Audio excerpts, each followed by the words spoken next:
かけるのも生きてるらしくて、僕自身も毎日いろんな人を演じなきゃいけなくて、まず私の会社ファミリーロマンスなんですけど、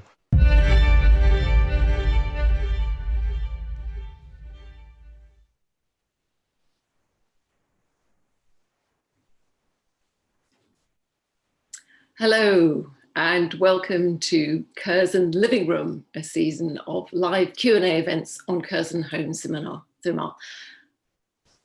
I'm Francine Stock, if you can see me and hear me. I hope you can. I can see you, yes. You can see me now, good. And I'm a film lover, obviously, as I hope everybody who's watching is, but I'm also a writer and a critic. And for the last decade and a half, I've been a regular presenter on BBC's film programme radio show. But today, we're all in conversation about Family Romance LLC with director Werner Herzog, who is joining us from Los Angeles. His always extraordinary films extend from features like Aguirre, Wrath of God and Fitzcarraldo to documentaries, and we'll be talking about their relationship to the new film as well. If you're watching us live, we're taking your questions via comments on YouTube, Twitter and Facebook. And our Twitter handle is @CurzonCinemas, and please use the hashtag Curzon Living Room. And we're going to read out as many of those questions as we can. But while the questions are coming in, I'm going to start, if I may, Werner, with a few things. I know you say sometimes that your films choose you, that the subjects choose you, that they demand your attention. So what was it particularly about this one that you felt that you wanted to make it a drama, for example, rather than a documentary? Well, it's always clear I saw it as a drama and I saw it as something scripted. Now, in retrospect, it dawned to me, assuming that this was with the father who cheats a 12-year-old girl and tries to persuade her that he is her father who has been absent for her throughout her life from the time she was a toddler. That would be unsurmountable problems that you shouldn't. It's obvious it has to be an invented film, and what you see looks very authentic. People sometimes are misled and they believe this must be a documentary. Of course, it is not. You see it within 120 seconds flat. As an audience, you know this cannot be a documentary. It's scripted, and everyone in the film, of course, is an actor. Rehearsed the scenes. I directed the actors who had no experience in cinema yet, but they were, of course, good in performative acts. Piece of family romance. That's a pool from where casting came. But here it's obvious this is a feature film, but it touches in its authentic approach style that you would normally apply for a documentary. But the casting is, you allude there to the fact that many of the non-professional actors on the whole, but they are drawn from, many of them work for that very company. How did this happen? Because the main person that we see is actually the man who runs the company. You see, I mean, yeah. How did it's you a approach separate it? level of, yeah. it's a second level of raising questions, yeah. But I didn't answer the beginning of your questions. Let me go back to that. Rock Morin, who is the producer of the film, a very talented young man, filmmaker himself now. He's actually finishing his first feature film. He came to me as a former Rogue Film School student. I founded a film school, guerrilla style. And I always knew he was a fine writer, and I encouraged him, keep writing, keep writing. And he sent me an article that he had published in an American magazine. And I immediately responded and I said to him, this is so big, don't you see it? Yeah, well, he said, for writing the story, fine. That's that's okay, but he felt hesitant to make a film. And I said, this is so big, we have to do it. Should I direct it and write it? And he said, oh, yeah, please go ahead. And I said, you will be a producer, because he does speak Japanese, not perfectly, but he speaks it well. And so we jumped into it. Within 3 months, I was shooting without permits, without financing, without crew. It's just right into it. There was such vehemence behind the project, and you see it. It's somehow the vehemence that's in me is reduced and taken back. But you see, I'm constantly somehow like shaking in my boots and in filming, trying to hold the camera still. It's one of those projects. Well, this is a good moment then to bring in the first question we've had from YouTube, is really about how it felt to be working with Japanese actors on Japanese text, with Japanese script. And would you do it again, to work in with a language of which you have no knowledge? I have done it once in a while, for example, in Fitzcarraldo, the Ashininka Kampas, whose language I do not understand and speak.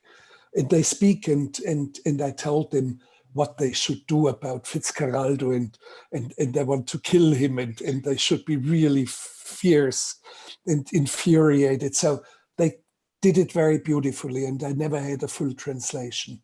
Or for example, in Nosferatu, there's a scene where Jonathan Harker, on his way to Transylvania, runs into an encampment of gypsies, and they speak Roma. And they speak it very beautifully and convincingly. They knew what they had to say for my camera and for my script, but I never had a translation. So it has happened before. And in Japanese, of course, I do not speak the language. And I felt instantly safe and good. Number one, Rock Morin speaks Japanese, but I had a most excellent translator, and she, excuse me, she should be named here again, Jasmine Dose. Very, very intelligent, and much more than a translator. And I would give her, for the actors, the gist of the scene that I had scripted. That has to happen. The girl in the park has to be proud and more confident now, showing her father her new school uniform. Then she sits down, shows her father photos on her Instagram. I actually took photos of the very Instagram of that 12-year-old girl, and she allowed me to use it. We lined it up. Photo number 4 had to be her in a yoga pose on a beach, which I found on her Instagram account.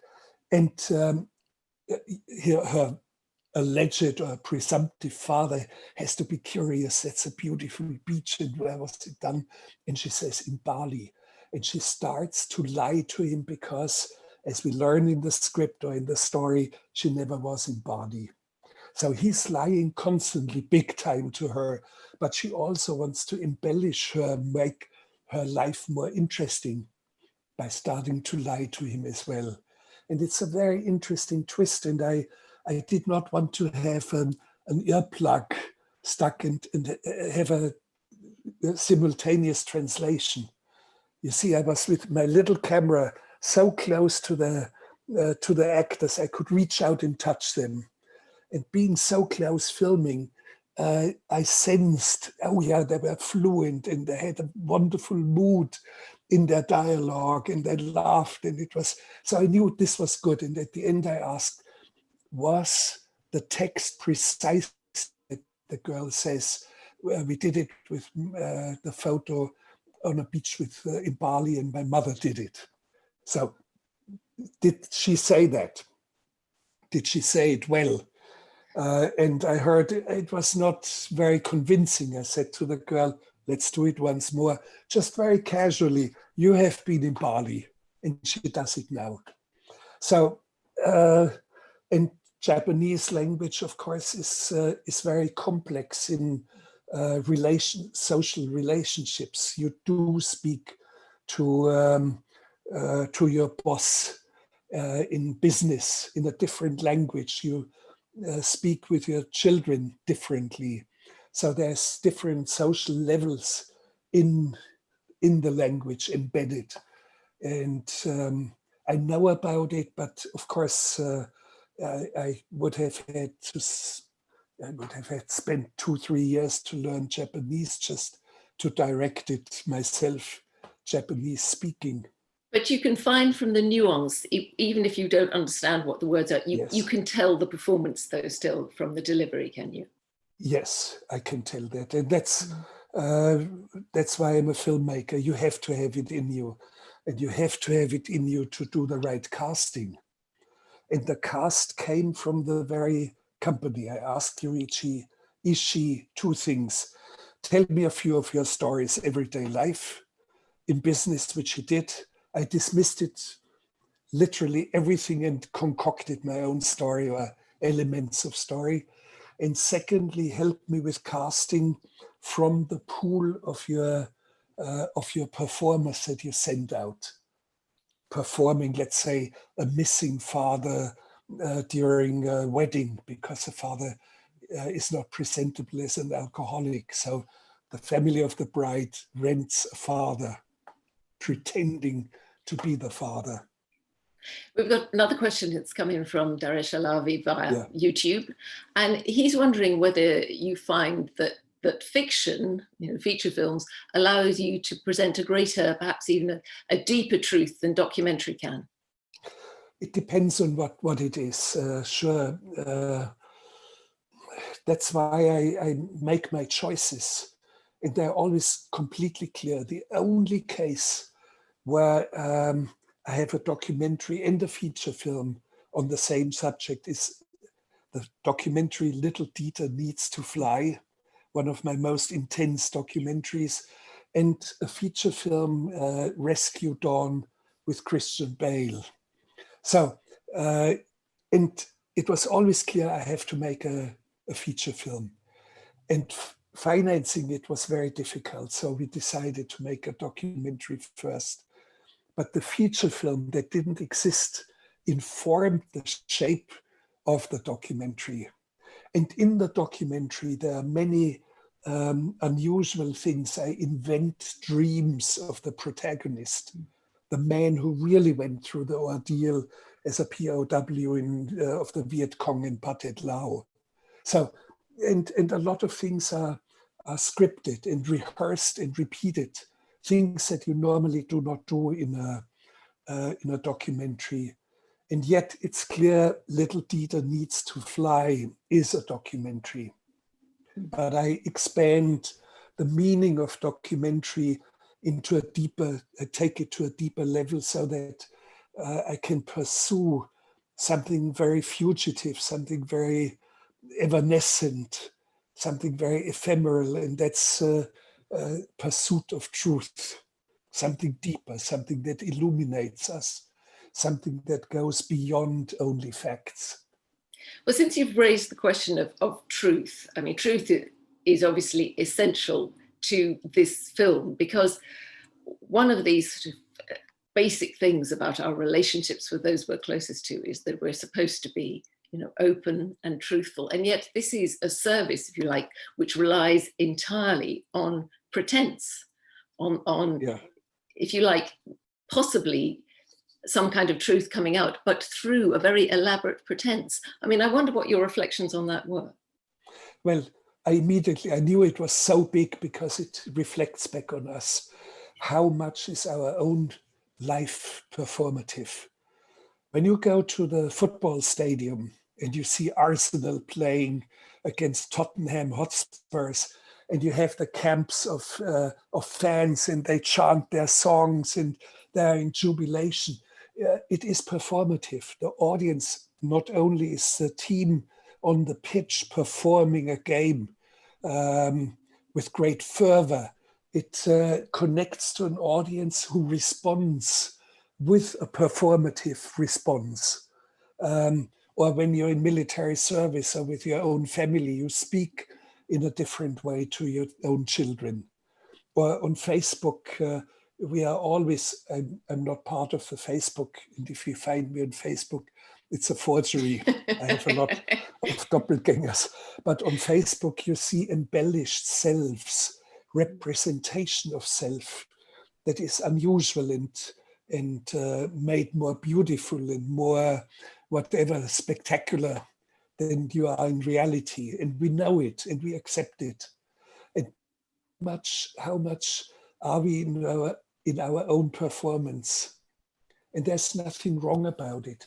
We have rented, for example, in our lives, we have rented babysitters, for example.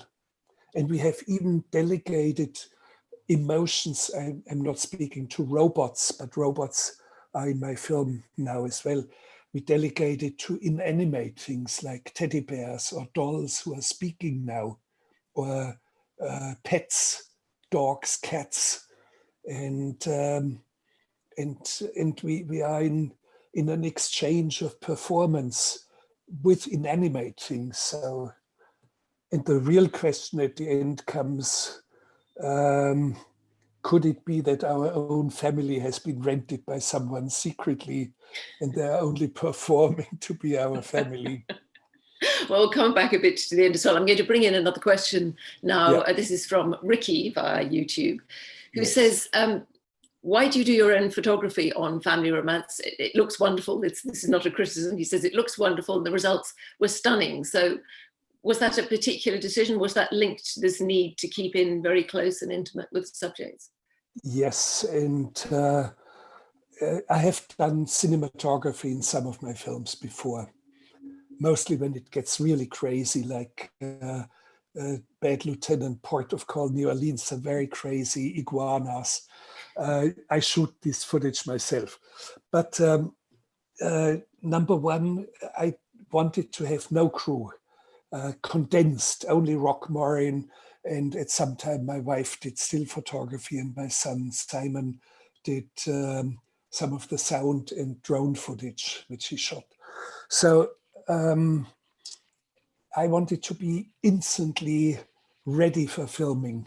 No light, no tripod, no dolly,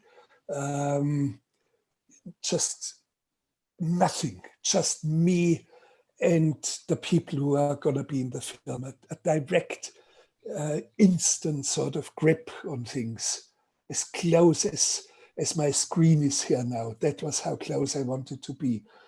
And of course, secondly, consideration was we had no shooting permits. It's very hard to get shooting permit in Tokyo. Filmmakers, they complain about they never get permit.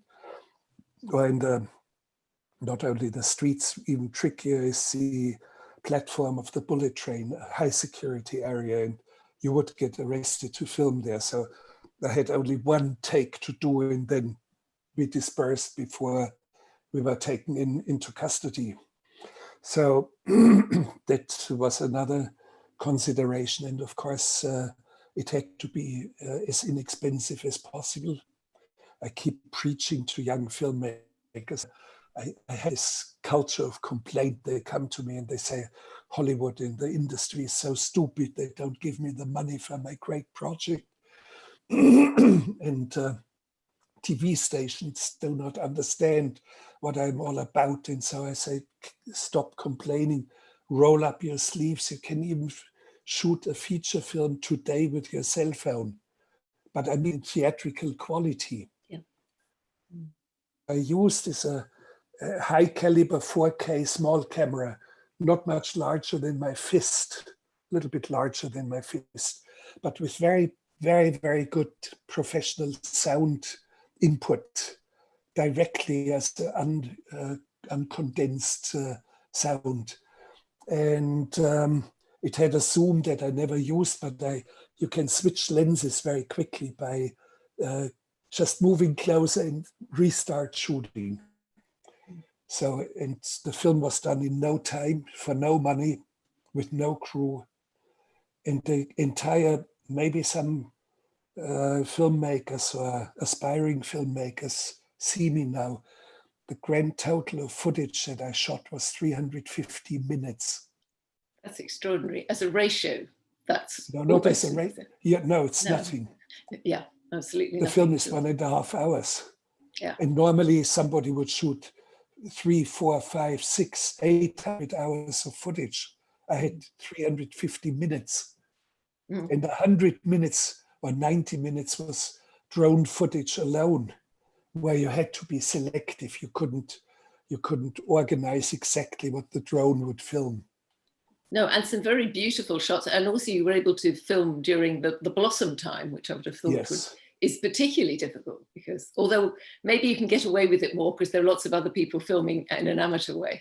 Yes, but you have, I thought, the parks will be full and people will have picnic under the cherry trees, and there will be hundreds out there.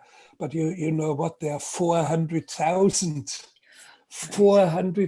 people in a single day in this park, and you're squeezed in them. And the beauty is nobody of the bystanders or those who are sitting in the grass and having their picnic, not one realizes right next to them a feature film was shot. Not a single person realized. Oh, that's a very modern way of doing it. Now, there's another question from via YouTube. This is from Sally Chisholm, and she says, and in a sense, this refers back a little to something you've been saying. Would you say that you stylize your documentaries or create a narrative to craft a better story? Yes, I do. I relentlessly stylize my documentaries, and I invent and I rehearse and I cast them very well. Casting in documentaries is very important.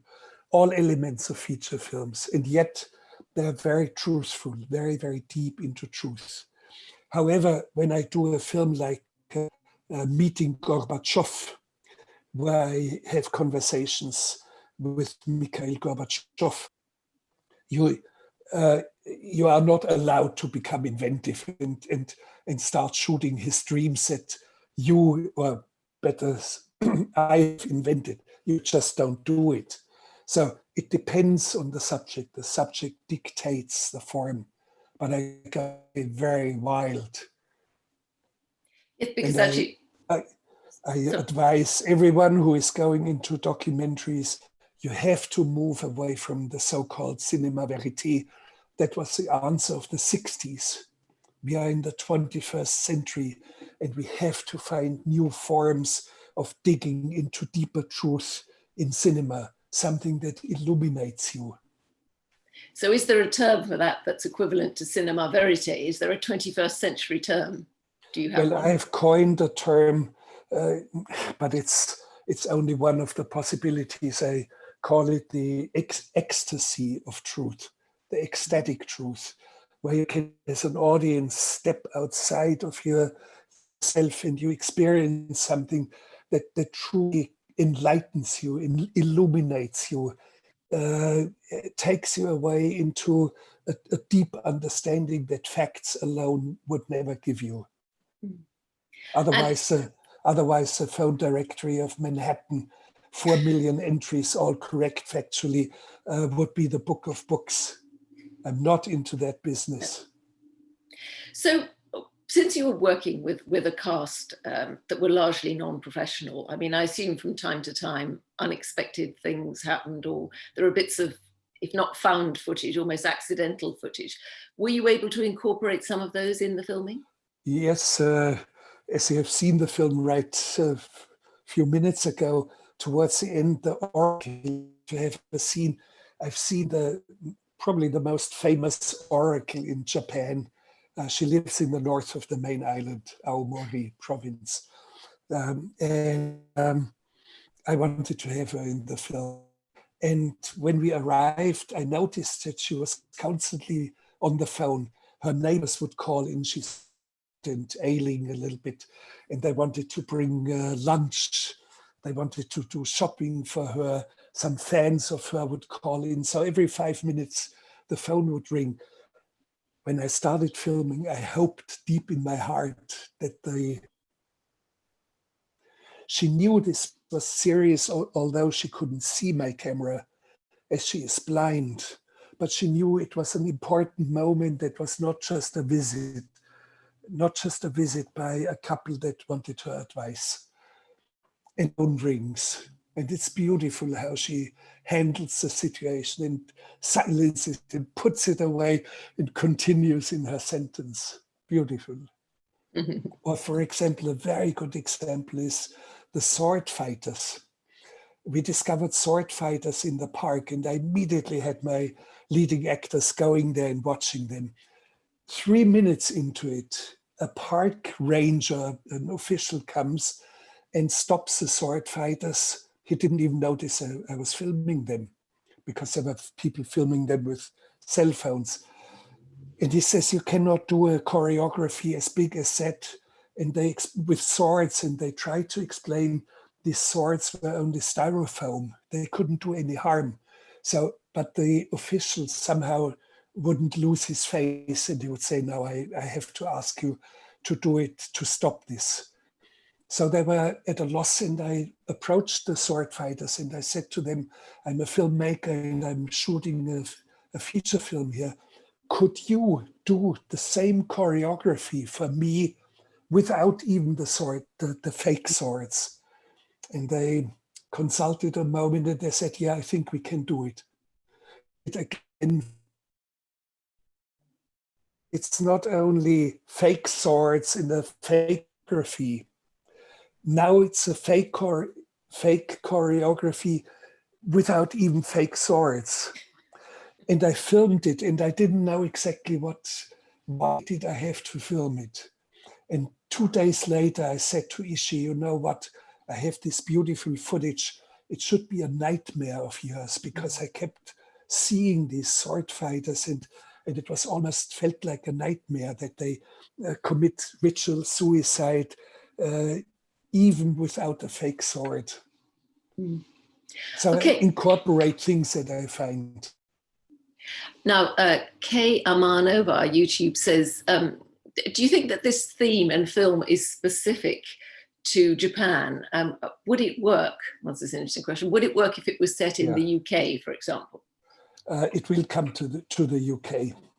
It is not rampant yet in Japan, yes, but Japan is an obvious first source of this phenomenon, because you have a aging population, more radically aging, and solitudes deeper. And of course, many of the teenagers only on cell phones and on Facebook and social media. And they are connected, but they all experience fundamental solitudes. And for those, I think it is something that that's the right soil where it grows. And of course, Japanese culture is very performative. When you look at businessmen, how they are dressed in the formalities, the very clear strictures of society are phenomenal. And the aesthetics, everyday aesthetics in Japanese lives or households, it's all playing into it. But we know it's coming big time at us, and the solitudes are coming big time at us. And we know it's not just a Japanese phenomenon. But it might be, do you think with us, it might be more artificial intelligence probably that will provide the service? Yes, it's something big time coming at us, and those are companion robots. You have a lot of industrial bots that you have seen that on probably movies or on television, who do the forge the or do the welding for car chassis and other things, and sparks flying. But what is really coming now is companion robots, fluffy creatures with big eyes, who look at you and read 800 facial expressions, mostly correctly. And they know you are skeptical now. And my wife has been at MIT, Massachusetts Institute of Technology, as a guest with a project. And they showed her the companion robots. And she said to the people who created them, "Oh, I don't believe I'm not going to be hooked by it." And the creature is brought in, and the creature, fluffy and nice, sweet, cute creature, looks at her and puts his head to the side and with very sweet voice says, "Ah, you do not trust me." And my wife says in 5 minutes she loved the creature. And when you are sad, they tell you jokes or sing a song for you. Let's speak 3 Christmases from now. We'll have Only them three, only 3. Oh, maybe 5. We'll have them under the Christmas tree. Like the teddy bear or like the dolls. Do you, just to briefly, and we haven't got much more time now, but yeah. the end of the film, which is, I mean, I'm assuming there's spoilers here. I'm assuming everybody who is watching us now has seen the film, so bad luck if they haven't. But you're suddenly introducing this whole idea of, you know, the man who has pretended to be somebody else's father. What kind of a father is he? Was this your invention, or was this a sort of collaboration? No, I owe it to Rock Murray. Started to pose the question. And I said, this is phenomenal, but it shouldn't be just a question. We have to have a scene, and I scripted a scene where Ishi comes home, but he knows, or is charged with the idea, could it be that my own family has been rented by somebody and they're only playing the roles? And you have this opaque glass window, and from inside you hear voices and step, tap, tap, tap, tap, tap, and the little child on the glass from inside. And the little child is so blurred, almost invisible. It's like in things that I filmed in southern France, where you have a whole area where there's handprints. And I wanted to end it like this, but very, very difficult to do the timing and to do directing of a 2.5-year-old girl that was inside with the mother.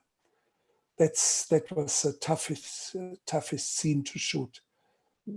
I spent quite a long time, and it was the hottest week in history in Japan. And it was something like 44 degrees Celsius outside. Where we were filming, and we fled inside, and the family would put towels on us, and I said, we have to go out. They still didn't get the timing right for a girl to approach the window, and Ishi has to look, but only turn his face into profile, and then cut in the film. That's great. Well organized, but in directing, but that's the hardest. Tiny children to direct them. One final question, which is from Michael via Facebook, which is really just, what can you tell us about upcoming projects? Well, you think you saw my last film, but I actually did finish yet another film, which is a documentary on meteorites. It is called Fireball, Visitors from Darker Worlds. And it's a film that will be released probably soon on the streaming platform of Apple. They don't have a date yet, but probably before the end of the year. We don't know yet. And I did the film together with Clive Oppenheimer. He's the same scientist from Cambridge University who did the film on volcanoes with me. The volcano film is called Into the Inferno, and you can find it on Netflix. So it's a pretty wild film that you are gonna see. So another one of your films. At the moment, I cannot go out shooting because there are no flights, it's a lockdown here in California in particular. So Well, I'm writing. excellent. Well, I'm sure whatever it is, there'll be a fascinating outcome from it. I want to thank everybody for their questions that sent in. We're out of time now. And to thank Modern Films for making tonight's event possible. Most of all, Werner Herzog, thank you very much for joining us and for your film, Family Romance, LLC, which is available now to stream on Curzon Home Cinema. And if you enjoyed the film and this event this evening, please do tell your friends. I just have a little notice about what's upcoming in the Curzon living room, which is next Monday, that's the 20th of July. There's a new special event for a film which is called Come As You Are, a new comedy drama in which a nurse takes 3 disabled men on a road trip to lose their virginity. Eden Hayden-Smith will interview the director Richard Wong, the star producer Grant Rosenmeyer, and Asta Philpott, whose story the film is based on. Well, you can always follow... You can follow Curzon Cinemas on Twitter and Facebook for all the latest updates. I've been your host tonight. I'm Francine Stock, and I've learnt a great deal, even more threats, which Werner Herzog is going to tell us about meteorite cities now. I've been terrified by many of your other documentaries. Here's a new threat coming. Thank you very much, Werner Herzog, and thank you everybody else for joining. Thank you very much, Francine, for your patience, and thank you for the audience for your interest. Thank you. Bye-bye. Bye-bye.